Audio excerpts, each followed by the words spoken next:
চলো আজ রেসিপিটা তোমাদের সঙ্গে শেয়ার করি। তো আজ করবো মানকচু বাটা। মানকচুটা ভালো করে কেটে ছাড়িয়ে নিয়েছি, নিয়ে গরম জলে ভালো করে 2 থেকে 3 বার ধুয়ে নিতে হবে। গরম জলেই ধুতে হবে, ঠান্ডা জলে ধুলে হবে না। তারপরে একটা আলু ছোলা নিয়েছি, নিয়ে ভালো করে ওটাকে ছুলে নিয়েছি। নেওয়া হয়ে গেছে, দেখো খুব ঝুরি ঝুরি করে ছুলে নিয়েছি। তো এইভাবে ভালো করে চিপে চিপে রসটা বের করে নিতে হবে।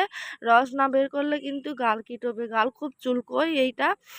তো ফের আবার শিলে বেটে নেবো, ভালো করে মিহি করে বেটে নেওয়ার পরে এটা থেকেও কিছুটা ফের রস আমি বের করে নেবো। এইভাবে বের করে নিয়েছি। তারপরে ওর সঙ্গে নারকেল, সর্ষে, লঙ্কা, রসুন দিয়ে এটাকে ভালো করে আবার মিহি করে বেটে নেবো। তো দেখো আমার বাটতে একটু অসুবিধা হচ্ছিল, তো আমি বেটে নিয়েছি। তো দেখো আমার বাটা একদম কমপ্লিট হয়ে গেছে। তো মানকচু বাটা এইভাবে খেলে একদমই গাল ধরে না বা চুলকোয় না।